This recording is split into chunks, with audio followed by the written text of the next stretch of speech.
Hello and welcome to the next webinar through the series from Strengthening the Heartland. I'm Amber Letcher. I'm one of the directors of this project, and we're really happy to have you with us today. Before we get started, I have a couple quick announcements for you.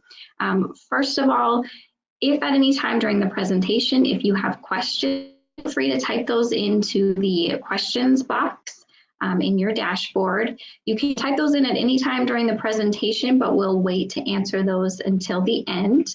But we're excited for a good dialogue, so please feel free to send those in at any time. The other thing is that after the presentation, we really appreciate your feedback, and so we do have a short survey that we ask you to complete. You can find that survey. If you're watching us live, you'll be emailed that survey. And if you're watching the recording, you can find the link at the same place that you found this video recording. We do ask that every time you view one of our webinars, you take that survey again. So even if you've done it before, we just like to hear your feedback on all of our webinars. And then also, there will be a handout coming from this presentation, so that will also be sent to you via email if you have registered. But with that, I will introduce our speaker for today. We're very excited to have her. This is Dr. Brandi Pravecek. She is an assistant clinical professor through the College of Nursing here at South Dakota State University. So welcome, Brandi. All right, thank you. I am excited to be here and excited to have the opportunity to present for everybody today. So we'll talk about the foundations of pain and really looking at both the origin of pain as well as some of the impact that pain can have on patients, especially when we think about acute versus chronic pain, and we'll talk more about that. So we'll go ahead and get started with that. All right, so learning objectives there are listed. Certainly I want to make sure everybody leaves with a good definition of pain, talking about those different origins of pain, as I mentioned, comparing and contrasting acute and chronic, and really understanding the difference, because that really gives us that foundation to understand how that pain really impacts individuals. We'll talk a little bit about populations with a higher pain prevalence, interestingly enough, and then also barriers to adequate pain treatment that we see, especially in clinical practice. So it was interesting as I kind of started to prepare and think about pain definition, and I thought, well, gosh, how do you define that? Because pain is such a subjective sensation. You know, it's different things to different people, whether we talk about pain tolerance, causes of pain, all of that. And so I pulled the actual definition from the International Association for the Study of Pain. And that is listed for you there, and really kind of a broad definition where they talk about an unpleasant sensory and emotional experience associated with either actual or the potential for tissue damage. And so again, what does that really mean? And when we think about how that definition of pain has really evolved through the years, we're taken back all the way to 1968 when McCaffrey said, you know, pain is whatever that person says it is. And so with that, and McCaffrey being really kind of credited for, and I've included that scale there, what we think about is that 0 to 10 pain scale. And I suspect any of you that have sought medical care for any reason at all, at some point have been asked on that scale from 0 to 10, where's your pain? That 10 being the worst and 0 being no pain. And so we utilize that a lot in clinical practice. But when we talk about that subjective sensation of pain and really saying, well, it's whatever the person says it is, we know that we've really moved into an era of concern about pain medication overuse, addictions, and many things that have kind of spiraled from that. Certainly not to say that McCaffrey's definition is the reason for that, but unfortunately we've moved to a place in medicine and healthcare where we've kind of had to take another look at that and say, is that really how we want to define and treat pain? So in 1996, the American Pain Society said that pain really should be that fifth vital sign. So we think about temperature, pulse, respirations, blood pressure. We're checking those on patients all the time. We always have to be asking about pain. The interesting thing about that, and as you kind of think about the trajectory of pain treatment through the years, is that in 96, when that was added as the fifth vital sign, that's actually when Purdue Pharma first released OxyContin. And we know that that's the, prescribed narcotic or highest volume of prescribed narcotic, and certainly here within recent years has gotten a lot of negative attention as well. So again, I'm not going to spend a lot of time on that history, but it's interesting to see how that's evolved as we think about that definition of pain. So okay, so again, with talking about the classifications of pain, I broke that down to talk about both the origin versus the duration, because we see pain classified or defined differently depending on the type of pain. And this is important, especially, I think of my own clinical practice. It's important as we think about the management and the treatment of pain, because we treat those types of pain so different. So we'll talk first about the origin of pain. Probably one of the most common types of pain that we see and that we treat on a regular basis, it's what's called this nociceptive pain. And nociceptors are these specialized nerve endings that are designed to detect painful sensations. So when I think about this type of pain, I think about stubbing your toe on that chair in the kitchen. You know where it happens, you know that source of pain, you immediately have that transmission of sensations to the central nervous system to tell your brain that that really hurt. And so this can indeed be stimulated directly by trauma or injury, but it also can occur through chemical mediation that's released from the site of tissue damage. And we'll talk a little more about that. But we see this type of pain and these nociceptors located within the skin, connective tissue, muscle, thoracic, abdominal, pelvic, viscera, or lining. And so really anywhere within the body, we have the potential to experience this type of pain. This diagram here, probably a little more pathophysiology and anatomy than any of you were looking for today, but it does kind of show that pathway for those pain receptors and really kind of brings to light to the idea of this nociceptive pain following a real straightforward set of phases. In other words, it goes through 4 phases and being really fairly predictable as far as the trajectory. And that's important to remember as we talk about and contrast some of the other types of pain. So with nociceptive pain, that is actually broken down then further into 2 different types, somatic and visceral. And so we'll talk about each of those briefly as well. When we think about somatic pain, that's that stub toe, whether you break it or whether you just cause some damage, swelling, that type of thing, it's localized. You stub your toe, that's where that pain is coming from.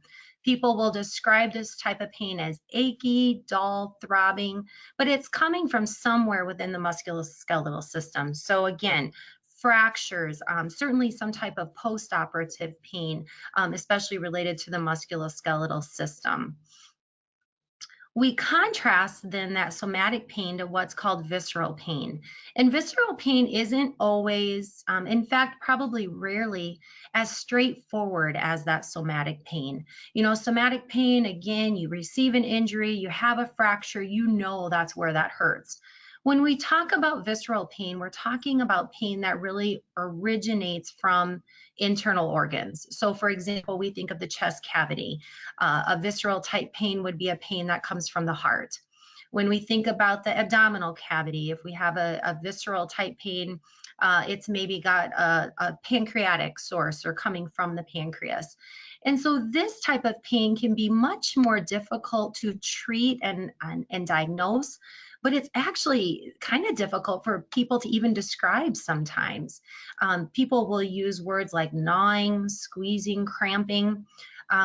When we talked about somatic pain, the stub toe, we know that that's very localized. You stub your toe, the toe is what hurts. You may have a little bit of pain that comes up into the foot, but really for the most part, you know it's the injury that's causing pain. With visceral pain, the opposite really is true. It's much more diffuse and really kind of poorly localized. If that weren't complicated enough, this visceral pain can even travel to different sites. So I think of patients that I see with ectopic pregnancy. They may indeed present with only pain in their scapula or their shoulder blade. And so that's that referred pain coming from that fallopian tube where that pregnancy has occurred with an ectopic pregnancy. And I've included a diagram there just for the visual for that. But again, you know, if I think about seeing someone like that in a clinical setting, and they come in with shoulder pain, well, immediately we kind of start to think of that somatic pain.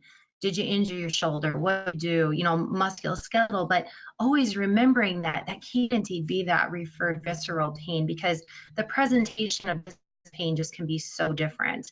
Other examples, of course, would be like a pancreatitis or a pancreatic infection. Appendicitis, another common source of a visceral pain, knowing that that appendix is inflamed, infected, and thus causing discomfort coming from those internal organs. So that really covers the nociceptive pain, and I'll contrast that to what's called neuropathic pain. Neuropathic pain honestly kind of breaks all the rules. And because of that, it makes it one of the most difficult types of pain to assess, diagnose, and certainly to treat. I mentioned with that diagram with the nociceptive pain that type of pain really follows a pretty straightforward 4-phase trajectory.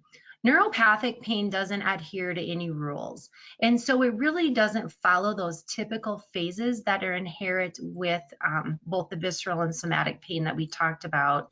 And so with neuropathic pain, that type of pain really implies this abnormal processing of pain messages. And so the hard part about that, or one of the most challenging parts about that, is we know that when someone presents with leg pain or toe pain or injury, you know, we can x-ray that, we can CAT scan, maybe MRI. I think of, you know, basketball injuries or football injuries, excuse me, this time of year. I'm in the wrong season. Football injuries this type of year, when we think about knee injuries, that type of thing, we can image those injuries and really know what's going on. With neuropathic pain, we don't have that capability because this type of pain is really sustained on that neurochemical level. And so imaging isn't going to tell us what's going on. I will say in my experience that neuropathic pain is probably one of the most frustrating and complex types of pain that patients present to, because, you know, or present with. These are the patients that, you know, for the most part, they walk into the exam room, they're not wearing a cast or a brace, they're not using crutches. And so especially in the day and age that we live in today, where we know that level of concern is so high for people that abuse or misuse or are addicted to pain medications, a lot of times these patients aren't always taken real seriously. And so it's basically like the site of injury has healed, but yet this terrible, debilitating pain persists. But how do we know that? Again, going back to the idea of that pain being such a subjective complaint. And I think of myself as a provider, you know, how difficult that can be. Like, you know, how do I decide, well, who's really in pain and who's not? And how do we know how to treat that? Sometimes with neuropathic pain, electromyography or nerve conduction studies can be helpful. Those tests can be kind of uncomfortable for patients. Of course, we always have to think about the cost effectiveness of those types of things too. And does that testing really change how we diagnose that neuropathic pain? So again, I just highlight the challenges associated with that. One of the most common causes of neuropathic pain is what's called this postherpetic neuralgia. And I think most of you are probably familiar with shingles infections. You probably either know somebody who's had them, or people have told you like, oh my goodness, you never want to get this.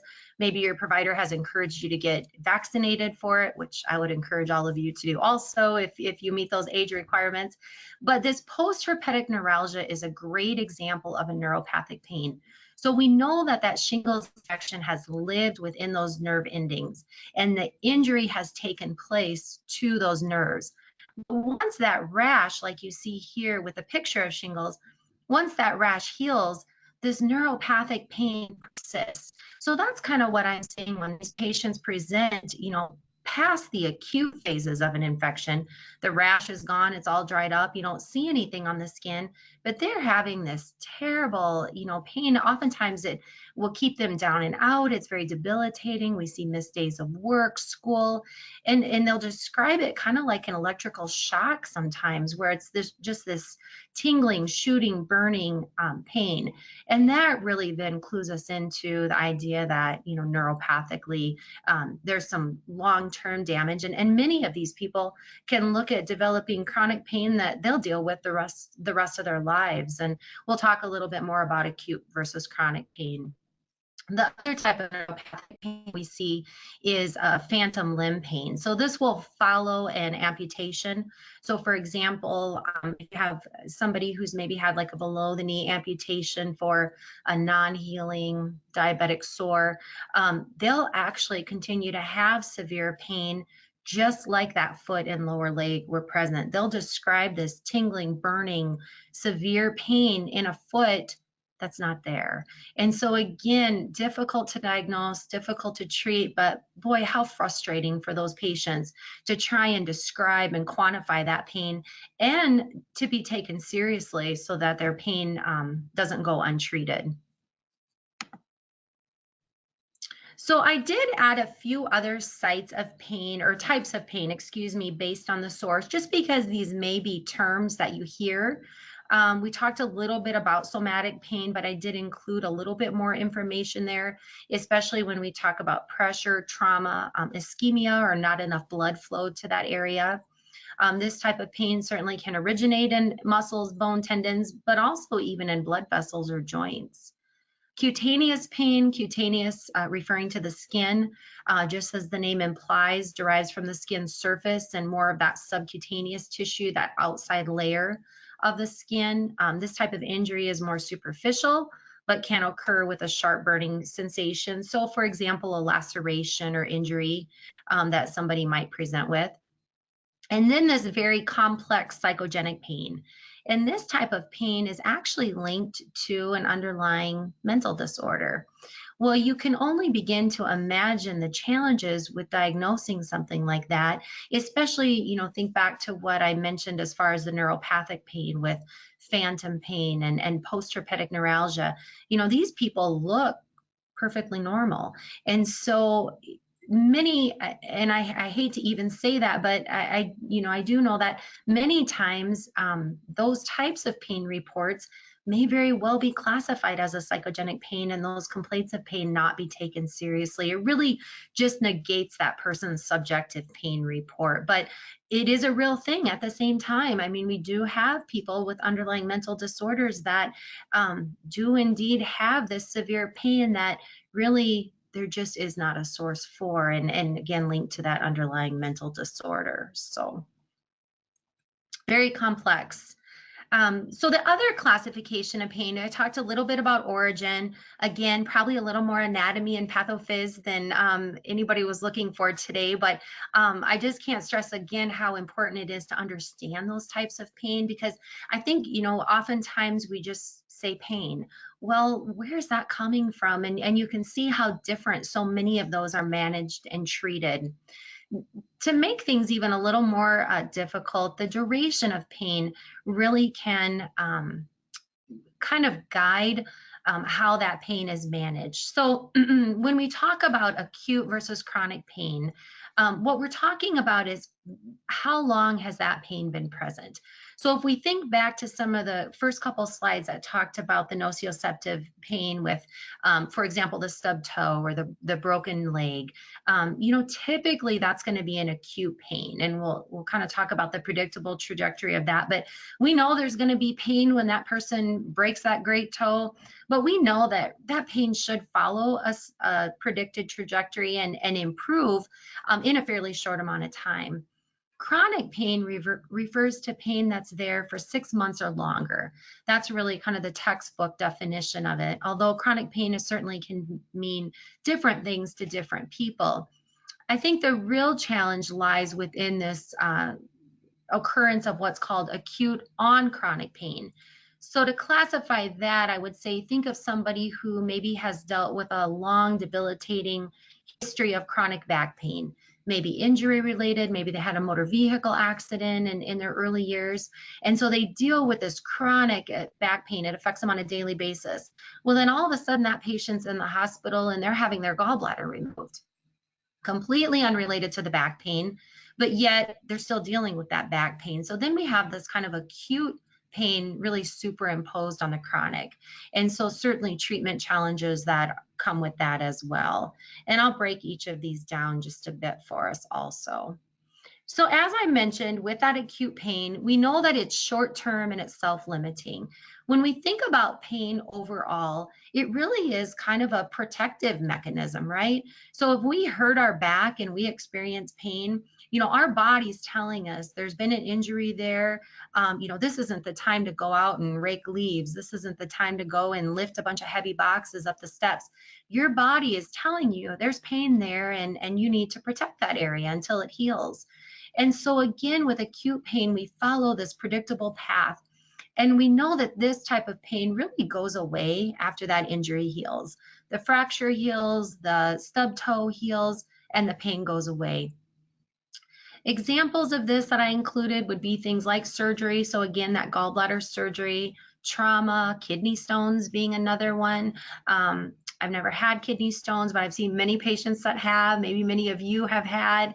I've had women tell me they'll have babies before they'd ever go through kidney stones again. So I know that's a severe pain, but it's self-limiting. It's terrible when the patient goes through it, but when it's done, and it's not something that comes with the chronicity that we'll talk about next. So with chronic pain, as I mentioned, the textbook diagnosis or definition, says that pain needs to be present for 6 months or longer. 6 months really isn't that long. I think about back injuries. I think about even major surgeries, broken legs, those football injuries. 6 months, really not that long. So if you think about that, with that definition of chronic pain, we know there's a lot of people walking around with chronic pain issues. So chronic pain can last 5, it might last 15, it might last 20, it might last the rest of that person's life. And so it just doesn't stop when that injury heals. Again, if we think about the protective purpose of pain, especially there too, thinking of that back injury again, when you have that acute back pain, your body's telling you, there's inflammation, there's injury, not the time to, do a bunch of physical work.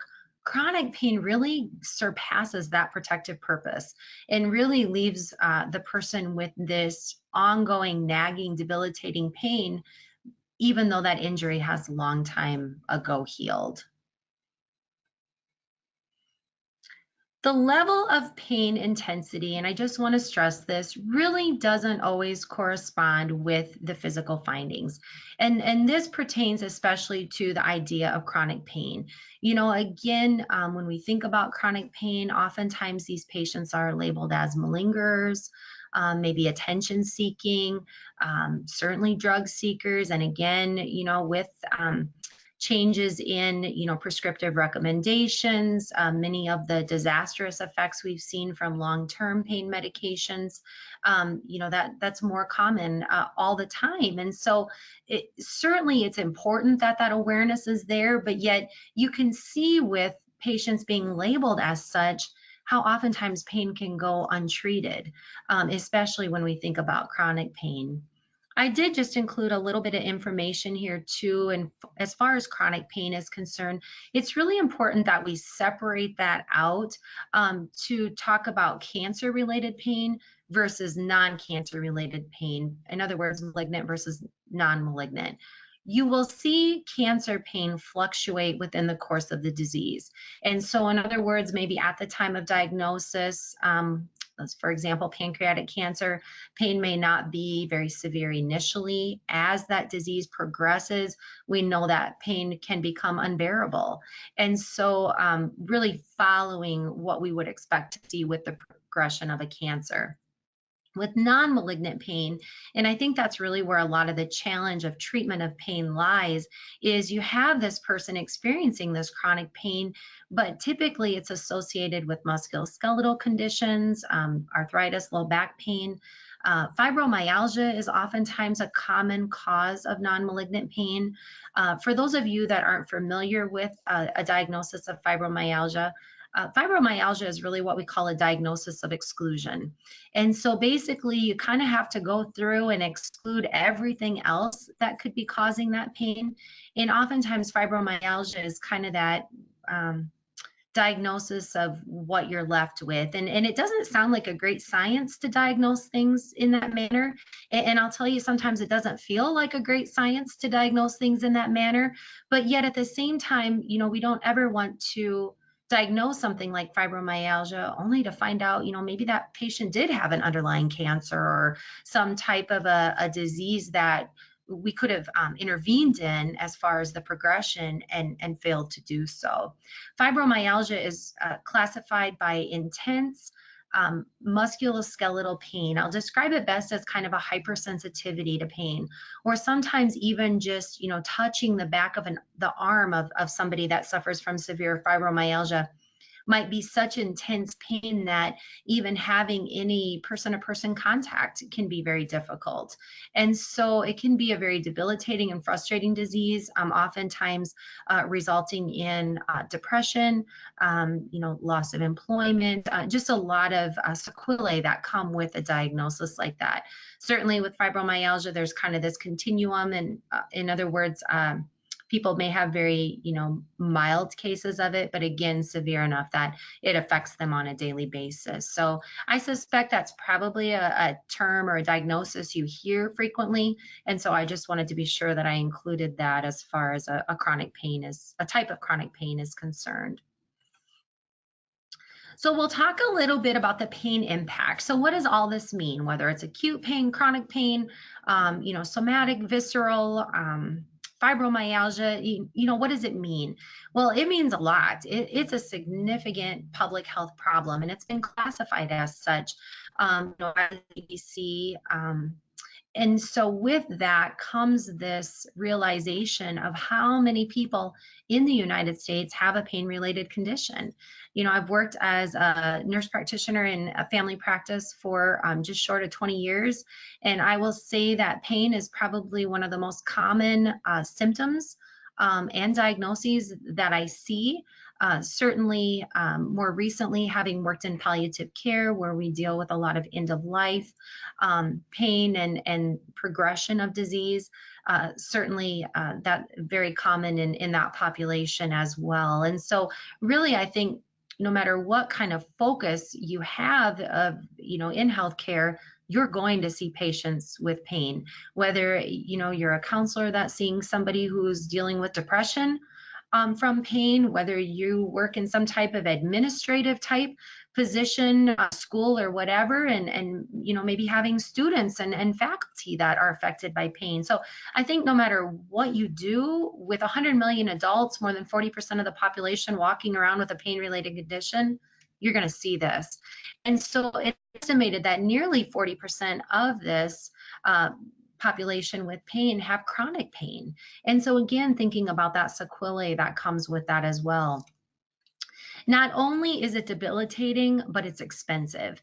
And so recent estimates have shown anywhere from $560 to $635 billion per year are, whoops, I went too far, sorry, are indeed related to a diagnosis of pain. This might be direct medical costs. It may be associated with lost productivity. You know, you think of somebody with debilitating pain enough that it's a struggle for them to get out of bed, much less go to work. And then certainly disability programs as well that patients end up on because of chronic pain. So that's a lot of money, and no wonder it's gotten this attention as a public health problem, because we think about the effect that that has on not only our healthcare systems, but really just that quality of life of people around us. So interestingly enough, when we talk about pain impact, there are several populations that have a higher prevalence of pain.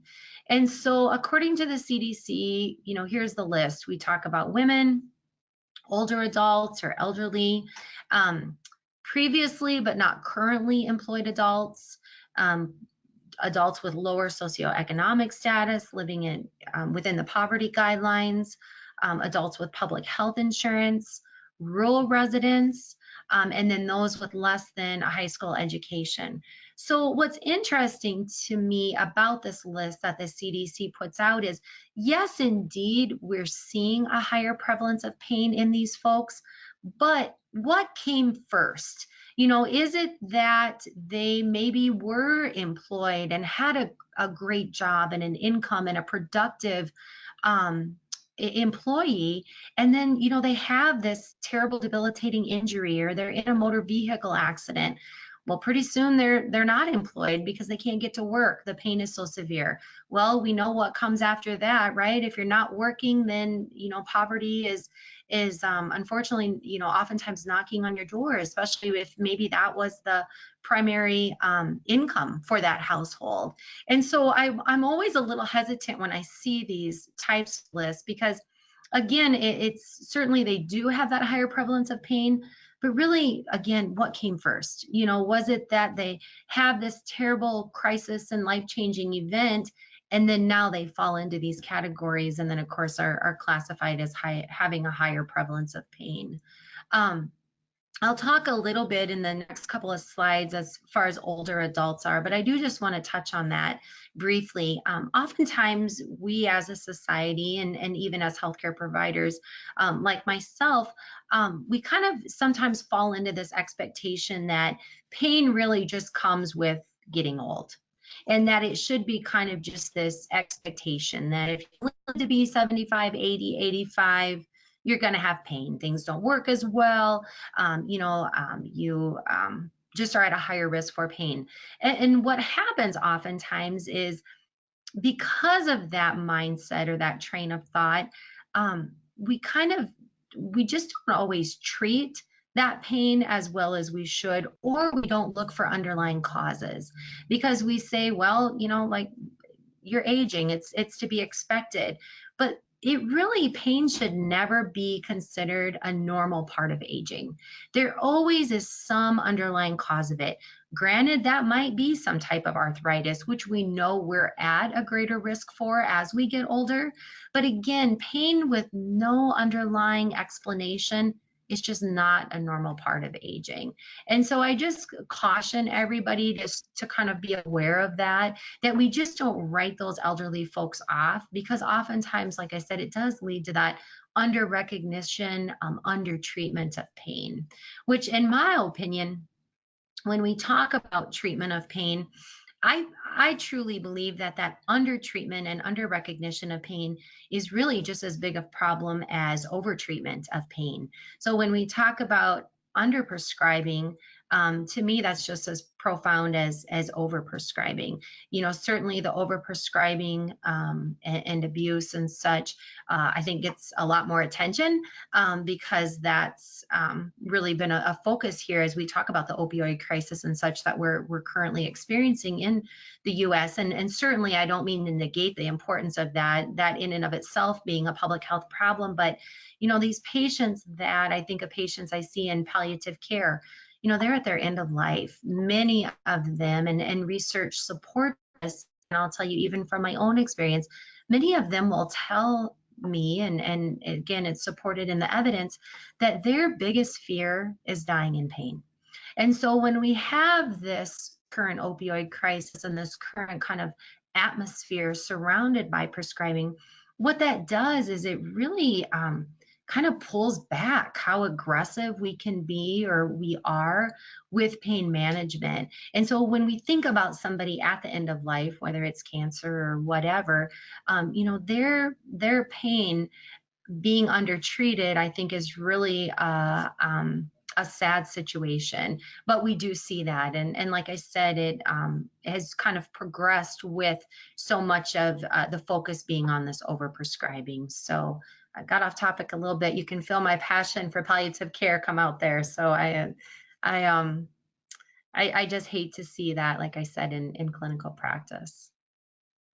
So I talked a little bit about this when we talk about elderly or being age 65 or older, and actually that definition just dropped a little bit. I feel like it gets a little closer all the time, but when we think about the older population, even just being 60 and older, but again, just recognizing that pain is not a normal process of aging.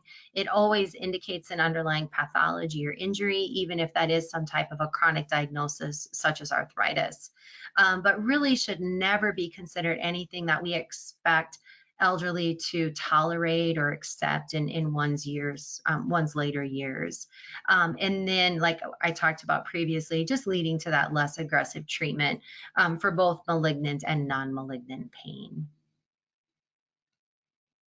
So again, I'll talk just a little bit about that pain impact, not just specifically to elderly, but really to everybody. I think it's very important for anyone, regardless of what capacity you're working with individuals, to recognize the impact that pain can have on someone's quality of life. And so quality of life being, of course, that kind of general sense of well-being, finding enjoyment in things. You know, if I'm seeing a middle-aged woman with severe osteoarthritis, maybe some chronic back pain, and she's you know, suffering with things like not being able to go to church like she always has before, not being able to participate in maybe some of the women's groups that she's done. You know, I think of some of my elderly patients, and you know, if they can't go up and do quilting with their women's group because pain keeps them at home, that's affecting their quality of life. And anytime that pain limits somebody from doing something that they otherwise would enjoy, that has that negative impact on quality of life. So we see this kind of vicious cycle then that kind of leads into some of these other things. So for example, the second thing on the list there being mental health. If I'm not able to leave my house because I'm in so much pain, or I'm not able to go to church, and I'm not able to, you know, sit at my son's basketball game, that's depressing. They're missing things within life that certainly affects their overall mental health as well. So we know that we see higher numbers of diagnoses like depression, anxiety, you know, things that negatively affect mental health. We know we see that with chronic pain, but sometimes it's not so much just the being in pain that contributes to that. It's everything that people are missing and not participating in. Or if they are going and sitting through their son's game, are they so miserable the whole time they're there because of pain that, like I said, it's depressing. And so certainly we, you know, how could people not be depressed when we think about living with pain on a daily basis? Employment status, the same. And that too, even kind of feeding into some of those mental health things. You know, if I'm a productive employee, I enjoy what I do, I'm very active within my work, and I experience some life-changing event that then opens the gates for the development of chronic pain. And I've really identified myself as, or within my career, that's been that important to me. That's a loss for that person to not be able to do that anymore. So we really see people almost kind of go through a grieving type process with that, especially when that's been such an important part of their identity. As we know, for all of us, it oftentimes is. And so losing that is, like I said, such a major loss for folks. I think all of us can understand that when we don't sleep, we don't feel well. I know my family would tell you that about me. You know, it affects your mood, your energy, your focus, your train of thought, all that type of thing. So if you have pain that's keeping you up at night, that's leading to increased fatigue.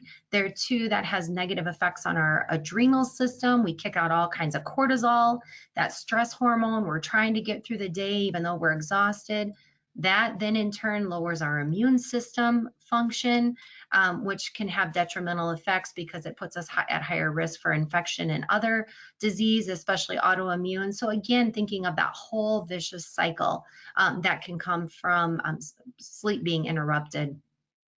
Pain is stressful for individuals and can have a big effect on personal relationships. Unfortunately, you know, we do see marriages that end in divorce. We see people be isolated because others see their pain as just being exhausting because it's always there and it's such a focus for that individual. And so, again, feeding into that cycle, when pretty soon you feel a loss of those relationships, or you're going through divorce or a loss of a significant other because of it, and just the effect that has on that quality of health and mental health is very profound. Social isolation plays into that as well. And then I think something that we probably don't do as good of a job of recognizing as we should, but that being caregiver stress. You know, we know the impact that pain can have on personal relationships, and oftentimes resulting in the loss of a relationship, whether it's divorce, you know, loss of a significant other, you know, the end of a relationship. But how about those caregivers that stick around and continue to care for those patients? Interestingly enough, those folks, those caregivers, are oftentimes the ones that we see develop disorders of adrenal dysfunction, autoimmune disease, chronic disease, because their stress level is so high all the time. Those adrenals are in overdrive, and it's like living on high doses of daily cortisol. And so just the caregiver stress that can come with that. And how often do we, regardless of what capacity we work in, how often do we stop and recognize that, whether it's the provider, the counselor, whomever, how often do we turn to that caregiver and say, well, how are you doing through all of this? You know, we really just don't do as good of a job with that as we should. I talked briefly about cost prior when we think about pain as a public health problem. There's a lot of hidden and what I would call indirect costs, whether we talk about employment, stress on the public health insurance system, those types of things, along with the direct costs of medical care, you know, trips to the healthcare facility, supplies maybe that patients need, all of that type of thing. So. And then I do just want to talk briefly about barriers to pain treatment. And I think this probably applies most to my work with palliative care and end-of-life care. But certainly I think it can have some ramifications, at least to be aware of, when we talk about other individuals that aren't necessarily at end of life, but dealing with chronic pain. Many people will not talk about or tell their providers about their pain because they really fear that pain may mean disease progression or recurrence. And we see this oftentimes with patients maybe who have been diagnosed with cancer, but then find themselves in remission. They start to have this pain, they start to have some of that symptom reoccurrence. They don't want to report that because they have this fear. It's kind of like, I don't even want to know what's underlying. And the unfortunate part of that is that much of that pain may not be related to disease progression or recurrence. It may be something else that's treatable. But with pain being such a subjective symptom, we don't know that they're experiencing pain oftentimes until they tell us. There's some of those nonverbal cues, but boy, you have to be pretty in tune to some of those to be able to recognize. Not wanting to appear weak or having treatment reduced. can certainly be a barrier to pain treatment. Many times, especially with end of life, they don't really want to distract their provider. Nobody wants to be seen as a drug seeker, especially if that's, your pain is genuine, your pain is real, it's changed your whole life. But boy, I don't want to go to the ER again because I know they look at me like I'm a drug seeker when I walk in. And I'll tell you, that keeps people from seeking treatment when it comes to pain management. And then patients may believe, they have this trust in the healthcare system. They have this trust in their providers, which is great. And certainly even with nursing, that's our goal, right? We want patients to know and believe that we're doing everything for them, but they may believe that and it may not be the case. And so they don't necessarily bring that pain to the forefront because they just assume everything's being done. My doctor, my provider, my nurse practitioner, they have my best interests at heart. I know they're doing everything they can. Well, maybe not. Maybe there's other things that we could be doing. So again, just to briefly talk about some of those barriers to be aware of. And then finally, to talk about those at risk for undertreatment of pain. And I've talked about some of this already, but again, just to hit on a couple things, we think about children and older adults, children especially, oftentimes it may be more difficult for them to describe pain. It may be more difficult for them, and maybe we're talking about a child that isn't yet talking or, really communicating at all. So we really have to be in tune to those nonverbals. We also always have to think about the vulnerability of children as well as older adults. And oftentimes they're dependency on others to get the appropriate treatment and care. Certainly nonverbal or cognitively impaired. And I think that, speaks for itself. Patients who deny pain.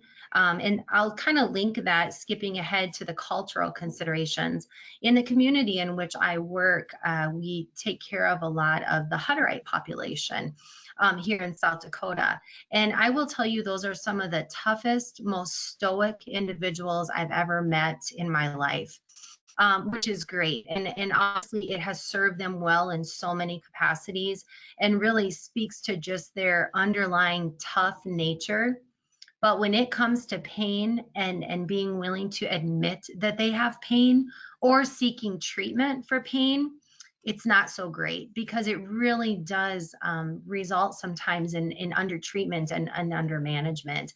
I've even gotten to the point where, and especially with the men, I'm not picking on men by any means, but especially with these Hutterite men, where I'll just say, like, I know you're in pain. What are we going to do about it? And sometimes that can be very difficult because you want that cultural consideration and you certainly don't want to be aggressive or, do anything that they find insulting to their culture, but yet at the same time, really recognizing that oftentimes culturally that can just come with it and being that stoic, tough, person that can get through anything and just giving those people permission and basically, again, saying like, I know there's pain. Let's see what we can do about it. Certainly language barriers can play a role.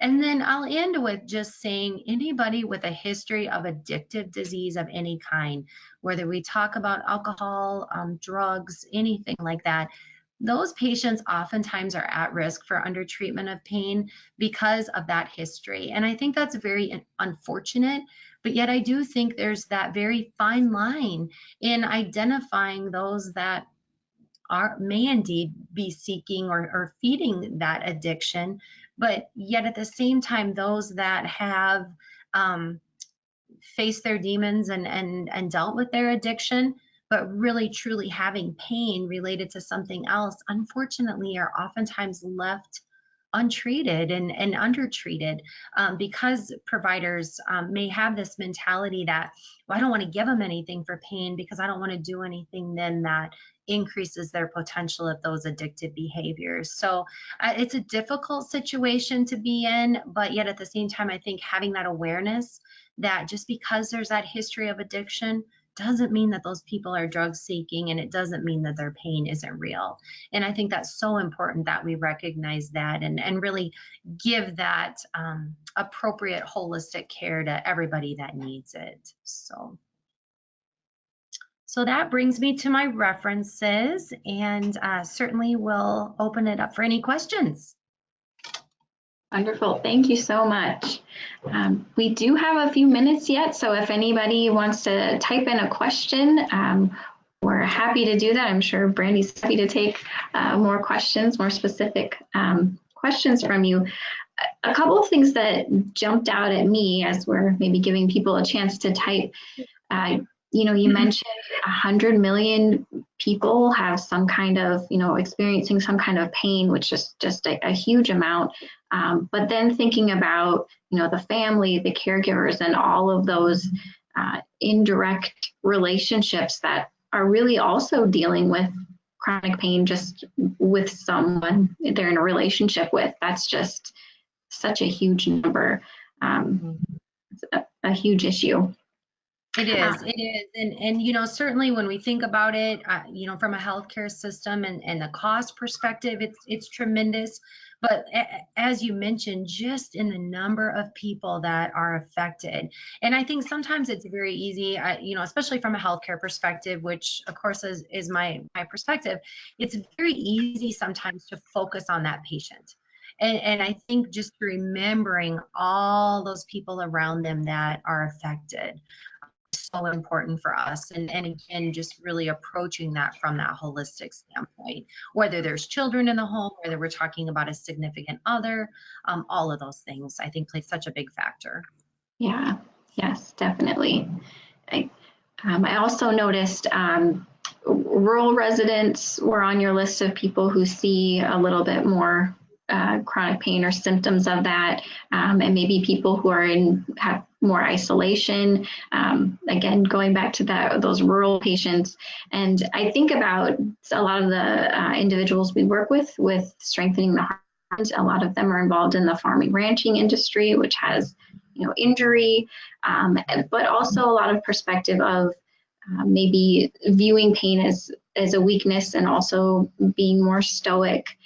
So I liked your discussion of that sometimes we don't seek pain because we're worried it's a progression of some kind of illness. So I could see that really maybe affecting these individuals too. And so for me, somebody who is kind of outside the healthcare profession, I thought about how important it is for me to know that, so that if I see somebody who might be having a little bit more pain, then I can say, it's okay to get help for that. And it doesn't necessarily mean that there's something really, negative underlying. It could be easily treatable.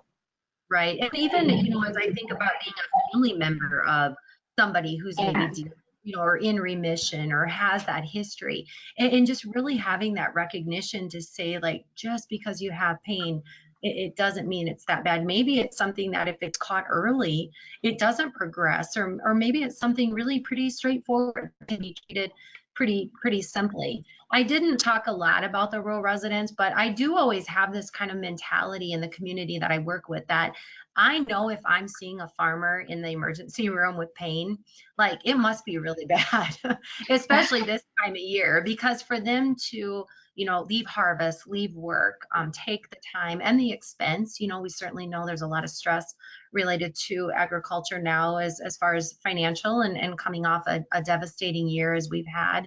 And so even just the cost perspective of it, I know that when I'm seeing those folks, I mean, they've got to be pretty miserable. And I know I mentioned the Hutterite population too, but so true for the rural as well. And I think it's important for all of us that are out in that rural setting, regardless of what capacity, even as a community member, but that we recognize the hardships that, these folks oftentimes face. We have a lot of emphasis on, pain clinics and pain specialists and those types of things. Well, where I live, someone's going to travel 75 miles to see a pain specialist. So, certainly we're getting into winter months, so we think about climate. Cost, is an issue, especially when we know that many of these people aren't able to work. Their socioeconomic status is affected. So it's so important that awareness is there in the rural area because of that access to care. Yes, I agree. It looks like we do have a question from a participant, and they're curious if you could offer some more information on nociplastic pain. I don't know if I'm saying that correctly. Sure. You mentioned fibromyalgia, but could you share other ways one might assess those with nociplastic pain? Sure. So again, we probably most commonly see that type of pain when we think about some kind of injury having occurred. So that nociceptive pain, even acutely, we can think of like a leg fracture, a back injury, those types of things. Anything that is has that potential to be, sometimes localized, sometimes not, if we think about, visceral pain and such. But it kind of has this, oftentimes, this acute onset. So those transmitters, go through those 4 phases. They tell the brain, like, this is where the pain is.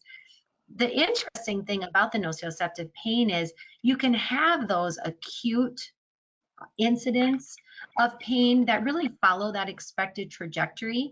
But that nociceptive pain can actually be chronic also. And so, you may have that initial back injury, but when that pain persists past that 6 months, even though that musculoskeletal origin is still there, then we've kind of shifted over to the chronic pain.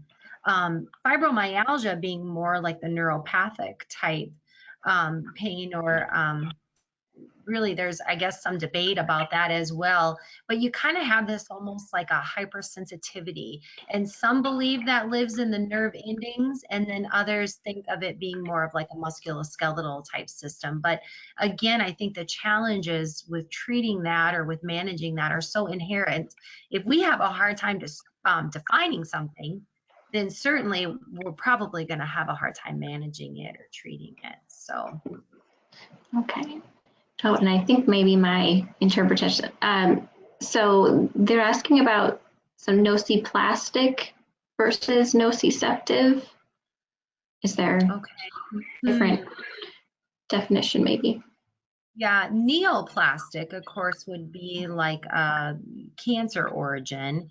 The nociceptive, though, would be, related to those nociceptors. So I hope I'm answering that correctly. And that could be maybe something too we can do a follow-up on if there's That would be, if there's yep. a more detailed question. That's wonderful. Okay. I don't see any other questions coming in, but we do have a couple minutes, so feel free to type those if you want. I also wanted to note that we have our most current newsletter out for Strengthening the Heartland, and that does focus a little bit on alternative treatments to chronic pain, aside from medication. And so if you're interested in reading more about that, you're free to go to our website at strengtheningtheheartland.com, and you can request some of those newsletters. We're happy to send those out to you. So take a look at those resources. Really appreciate your time, Brandi. This was excellent. And if there are other questions, feel free to send those to us, and we can do follow-ups. We're happy to do that. Yes, absolutely. Especially in relation to the typed question. If I didn't answer that, I would just encourage that participant to reach out, and I'd be happy to offer some more information. So I greatly appreciate the opportunity to present, and anytime I can increase pain knowledge and pain awareness, especially in our rural state, I'm happy to do so. So thank you so much for the opportunity. Thank you. All right, have a wonderful day. Thank you so much. Thank you.